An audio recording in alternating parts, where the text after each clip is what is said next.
Many young Christians grow up with this picture of Jesus.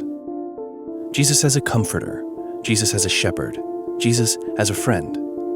And you'll find this Jesus in the Gospels as well, embracing children, calling himself the Good Shepherd, saying he would die for his friends. But the Gospels portray another side of Jesus as well, a Jesus you won't find in a coloring book, a Jesus we don't talk about as much. After all, this is a man who was crucified, and you don't get killed for being a comforter or a shepherd or a friend. There was something else about him. Something that so disturbed the status quo that the religious and political powers of his time united to kill him. According to the Gospels, this man, Jesus of Nazareth, was a revolutionary.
Today, Galilee is a peaceful, agrarian region. People of different ethnicities and religious beliefs coexist peacefully. But at the time of Jesus, in the first century, it was very different. It was a hotbed of revolution. For the Romans, this tiny community was the most troublesome region in their whole empire. After the death of King Herod in 4 BCE, Sepphoris became a haven of revolutionary activity. According to 1st century historian Josephus, the Romans sent troops to the area and killed or sold into slavery around 30,000 inhabitants of the city. 2,000 were crucified. The city was burned to the ground. This is the environment Jesus grew up in.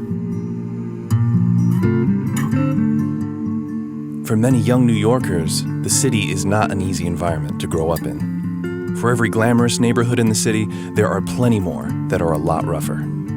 The old saying is if you can make it here, you can make it anywhere, but there are a lot that don't make it. And it's not for lack of heart or worth or talent. Some kids just need a space to feel like they matter, to feel like they belong. For many kids in New York, that space is the basketball court. New York is a basketball town, and for a lot of kids in the city, basketball is a way of life, and maybe a chance to step away from your life for a little while. So if you're looking for a modern-day revolutionary fighting to change the lives of young New Yorkers in the city, check out a basketball court. That's exactly who these guys are. RJ Perovic and Amir Younesi. Along with Robert Embaum, who couldn't make it to our talk, they run a group called the City Hoops. So the city was founded in 2008 with the idea of creating an environment where kids can use basketball to get to college, to not only get to college, but to graduate from college. And get to college not just through their athletic ability, but through education as well. Exactly. So academics and athletics. The idea started while they were still in college, with the specific goal of giving inner city kids a chance to grow as athletes, but also to become college graduates. And when I asked them, why basketball? Why is basketball so important to them? They looked at me like I was crazy. I mean, you've decided to devote your life to it, so why? It's life. I love basketball because it teaches you can learn so much about someone by playing with them for 5 minutes. It's like, I know everything about your character just by seeing you compete. And you can understand that better when you know what basketball means to New York. Oh, it's the Mecca, it means everything. You know, just look, if you walk anywhere in New York City, and I say anywhere between a 5 to 10 block radius, you're gonna find a basketball court. There's a basketball court. You look to your right, you look to your left, you're going to see basketball courts all over the place, and there's always a kid bouncing a ball. I think this is the holy ground, for basketball. It's I believe the crossover had to be invented here. Yet even though so many young New Yorkers view basketball as life, RJ and Amir saw that distressingly few are able to actually build a life from it. There's really no guidance in New York City for kids. Me personally, I had the athletic ability, I had the game, but I didn't have the core credits to accept this college scholarship because there's really no guidance. And in New York City, out of the past 3 years, only one kid was able to accept an NCAA Division I scholarship. Really? Yeah, because there's no guidance out here. A lot of these kids have the game, have the potential. College coaches love them. They look at their transcript, they look at their grades, and they don't meet the requirements. So for a city with such a strong basketball culture, that was shocking to hear. And according to Coach RJ, one of the trends that contributes to that is a growing number of people who are taking advantage of New York's talented young athletes.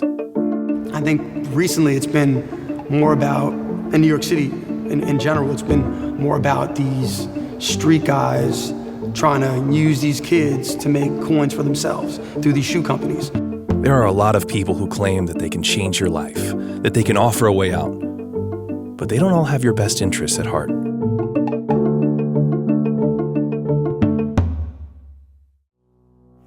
Josephus, the famous first-century historian, gave several accounts of impostor revolutionaries who tricked many into thinking they would change their lives. One account tells us of a man who urged people to take their possessions and meet him at the Jordan River. He also promised that at his command, the waters of the river would be parted just like in the time of Moses and Joshua. When the Romans found out about this, they sent soldiers to deal with this impostor who deceived many. The man was decapitated, and his head was put on display in Jerusalem. Another man claimed that at his command, the walls of the city would fall down, and he and his following would take control of Jerusalem. Josephus writes that this impostor acquired a following of 30,000. Roman soldiers quickly dispersed them up, but the impostor escaped. Yet another revolutionary promised a salvation and rest to all who would follow him out into the wilderness, just like Moses. Josephus reports that Roman soldiers were sent against a throng of people deceived by the impostor and crushed the revolution. And in the middle of all this, Jesus brings another revolution, one that would change the world and change people's lives to their very foundations.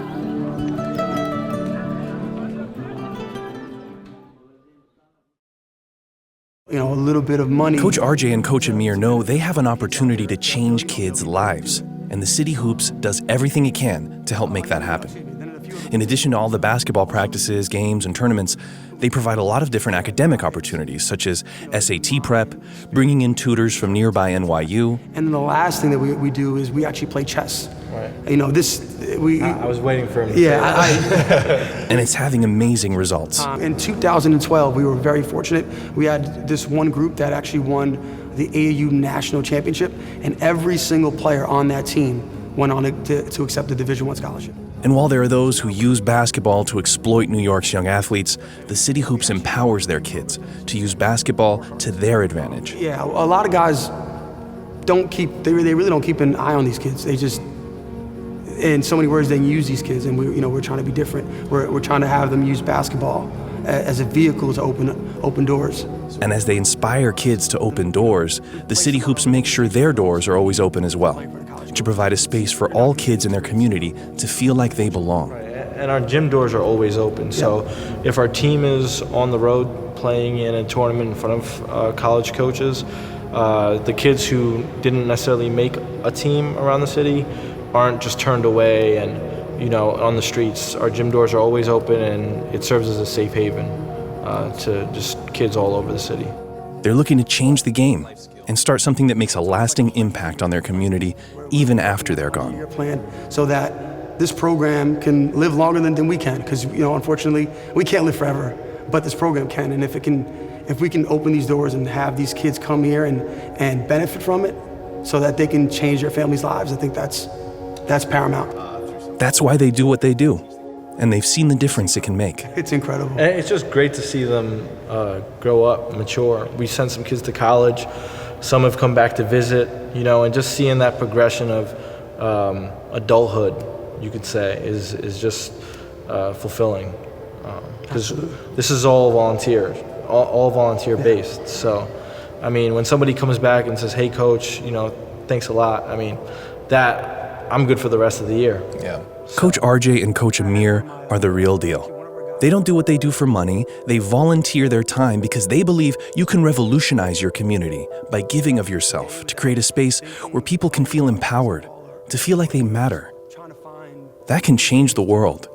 Or as Coach RJ put it, change the game. I guess that change the game in a positive way so that it can live on.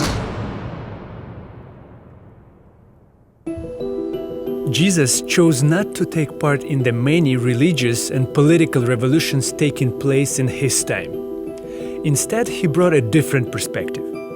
The Gospel of Matthew provides a sort of manifesto of Jesus' revolution that would have been given somewhere in these hills. It is now known as the Sermon on the Mount. For an oppressed people who were weary of constant revolt, Jesus brought a revolution unlike anything they had ever seen.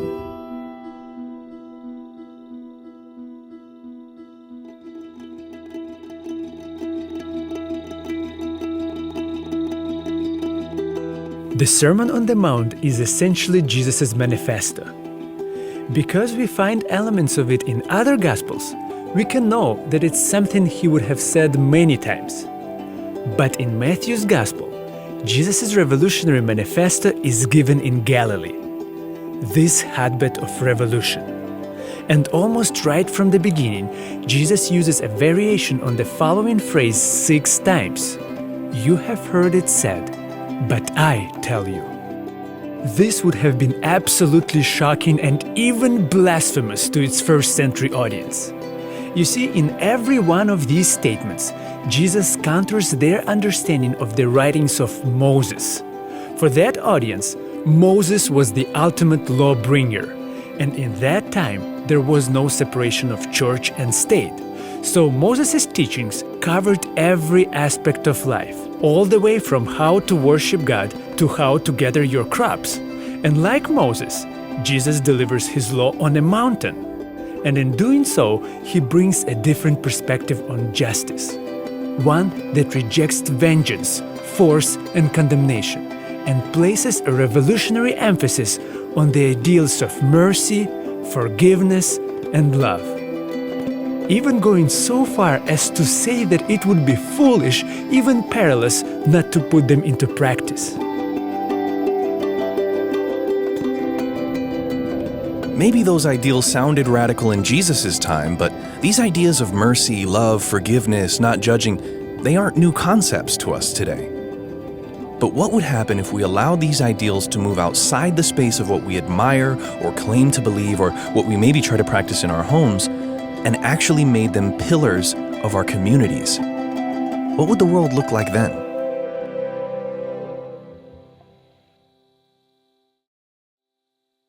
Deep in an office of a former bank in the Flatbush neighborhood of Brooklyn, there's a group taking innovative steps to transform the criminal justice system of their community.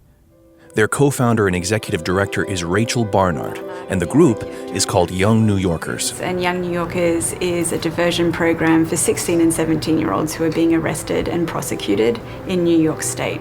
Okay. And before going further into what they do, it needs to be pointed out that New York State is one of only 2 states in the country that tries 16 and 17-year-olds as adults. And the kids that Young New Yorkers works with aren't violent or dangerous, they're just that, kids.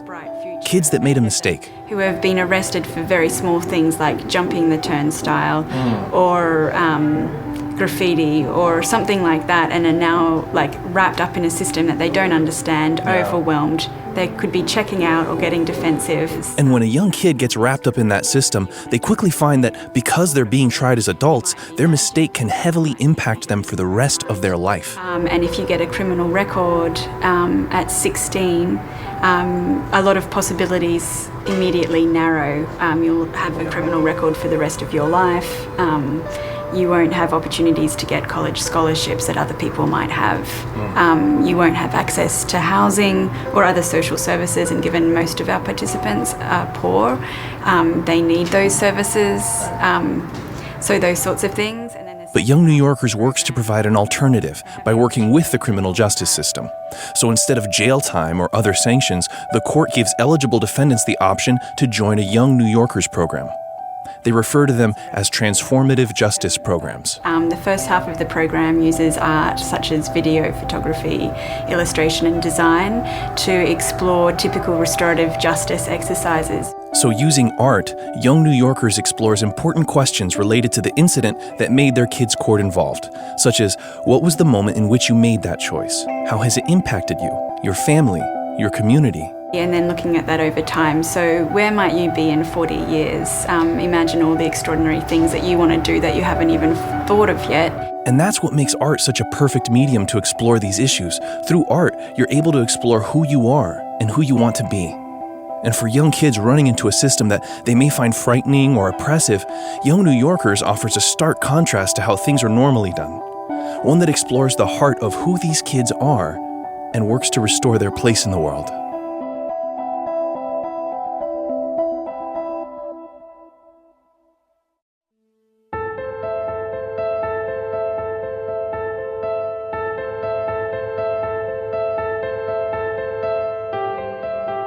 The revolution of Jesus of Nazareth stood in stark contrast to the ones that came before him. The people of Galilee were oppressed. All of their prior revolutionaries had failed them. Then Jesus takes the stage and completely shocks them. Rather than present a call to overthrow the Romans who were oppressing them or to displace the religious leaders who disappointed them, Jesus presents an eternal revolution, a revolution of the heart.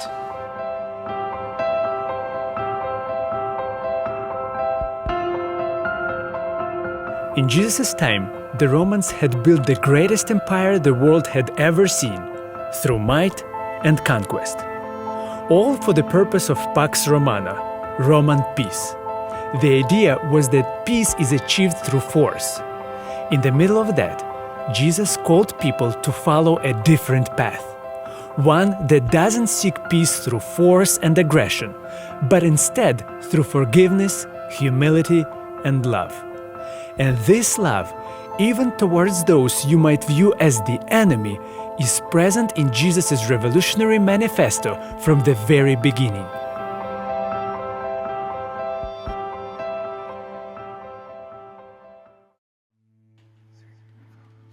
Jesus' opening contrasting statements are simply radical. Murder is not something you do, but something you feel in your heart. Adultery is not an act that you commit, it's something that is conceived in the heart. He continues, building up to his final contrasting statement. Stop trying to fight your oppressors. Stop hating those who've taken your land, raped your women, and enslaved your children. Love them instead. He is the only person in all of antiquity to ever say that.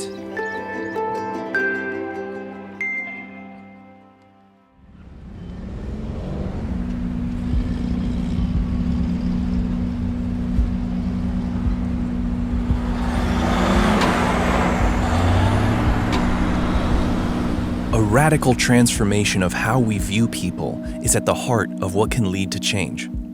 And as we discussed what needed to change about the criminal justice system, Rachel pointed out that the United States has 5% of the world's population, but 25% of its prisoners. The majority of them are black or brown. The criminal justice system is the most oppressive system that we have, and I think it's only just coming to light how we're hindering our young people. These are our children. These are our young New Yorkers. But Young New Yorkers doesn't fight against the system in order to make change. In fact, it partners and collaborates with many different branches of the criminal justice system.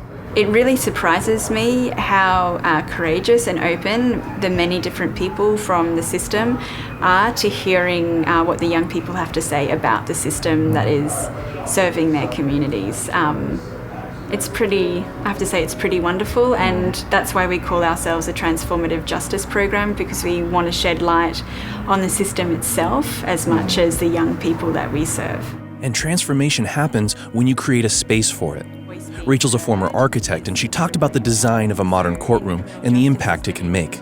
The architecture of a courtroom, with the judge sitting up at a podium and there being a railing, and then the district attorney on one side and the defence attorney on the other, is not collaborative, and we create a space where people can collaborate, and that includes the young people that are being prosecuted. And if you're a disconnected youth entering a space that you find isolating, you're only going to feel more detached. So Young New Yorkers creates a space where kids don't feel condemned or judged, but accepted, nurtured, and empowered. Throughout their 8-week program, they explore themes like accountability, responsibility, leadership.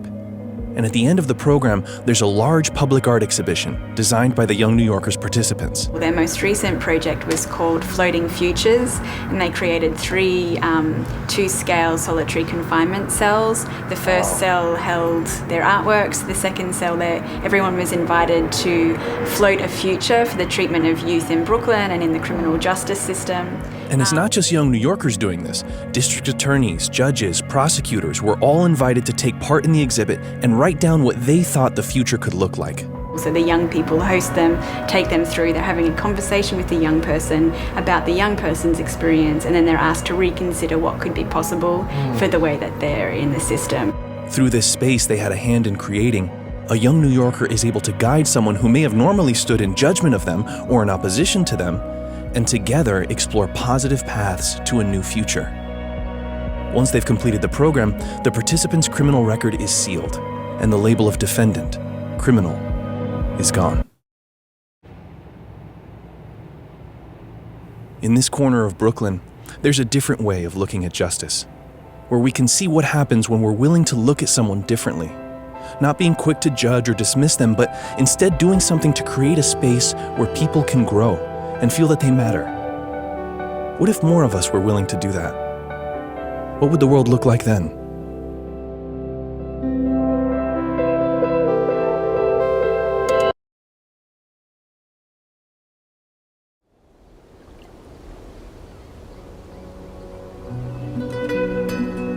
According to Matthew, Jesus gave his revolutionary manifesto in a very strategic location, by the Via Maris, the way of the sea. This was the superhighway of that time. It was the road that connected east and west. Travelers of all kinds of beliefs and ethnicities would have frequented this road.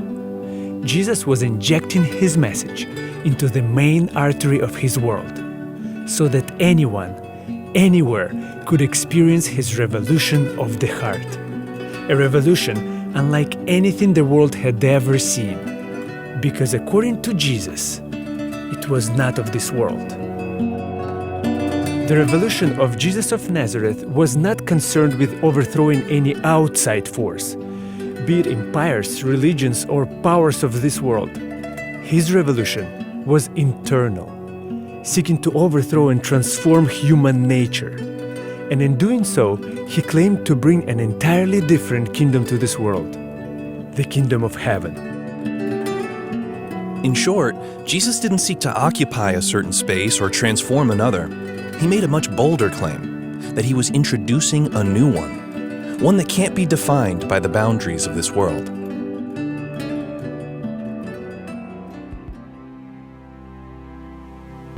It's interesting to note that Jesus did not go the route of establishing a new official religious system.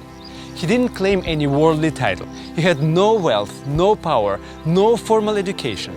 Instead, his stated life's purpose was to bring, preach, and live what he called the kingdom of heaven. So what does this kingdom look like?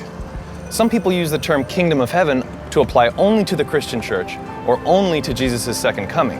But Jesus himself said his kingdom was something you couldn't see.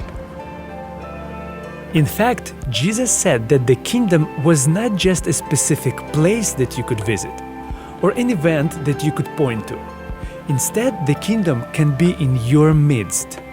Another common term the Gospels use to describe this kingdom is the kingdom of God. And Jesus' revolutionary emphasis on love, forgiveness, and mercy showed that these ideals transcended all boundaries, religious, political, racial, or anything else, because they were the qualities of God Himself. And this kingdom can be experienced anywhere, in anyone's midst. It's introduced any place in which people create a space that accepts, empowers, and loves people, even those that the world might call an outsider or religion might deem an outcast. A space where people aren't judged or condemned or cast out, but loved. Really, truly loved. None of us has much control over the world, but if we were all willing to transform the spaces we do have control over, our minds, our hearts, our homes, our communities, what would the world look like then?